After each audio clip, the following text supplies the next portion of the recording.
Hello, welcome to Production Happy Hour. My name's Kyle, production manager here at Ironfish. Sitting with Reid, our head blender. We're here to talk to you guys about Ice Storm whiskey. This is a singular one-off release. Richard, one of our partners, came to us and wanted us to do a project to help support the Michigan maple syrup farmers who were greatly impacted by the severe ice storm earlier this year. And so our brains got to thinking, and Isaac curated this awesome spirit. Yeah, so I mean, big thing that we wanted to focus on here is, the maple aspect. That's, got to be the main focus when we're doing a blend like this. And so we kind of were looking through our library, and we were like, okay, what's some cool stuff we can kind of look at to do for this? So we were kind of looking at some single barrels and, a few other things, but then when we started looking, we found there was a few of these 8-year maple bourbons we had sitting around. So it was probably about a 7-year whiskey that went into these maple finish casks, and then it sat in those casks for about a year to create an 8-year maple bourbon, as we call it. And we took that. We also had a younger maple bourbon that we put in a oak cask that was toasted with maple as well.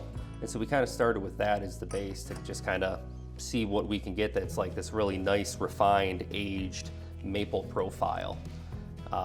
Once we did that and we were like, hey, this is pretty good, we wanted to do something to just make it a little bit more unique and add just more nuance and depth to it. So we realized we were really, really close, but we just wanted a little change to add something a bit more.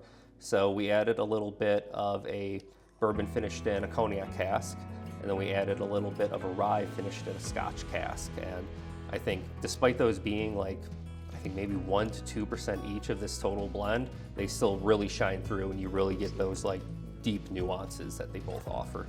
Yeah, for me especially, I don't know if it's my palate, but that rye and Scotch just carries through like a nice strong backbone to really bolster up that maple, that sweetness.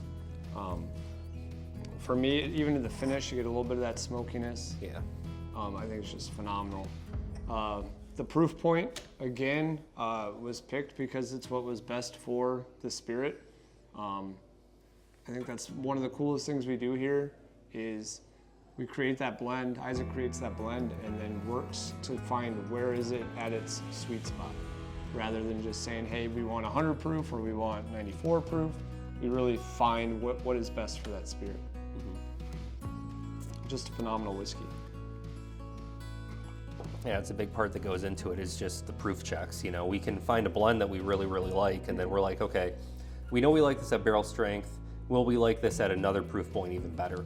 Or is there potentially a different blend that will be even better than everything we're doing right now at a different proof point rather than barrel strength? So, yeah, I mean, that was a big thing, is trying this at just like every possible point we could to see where does it lie, where is it going to be best. And then this is just kind of where we settled, because we were like, okay, this is where it hits. It's really good right here.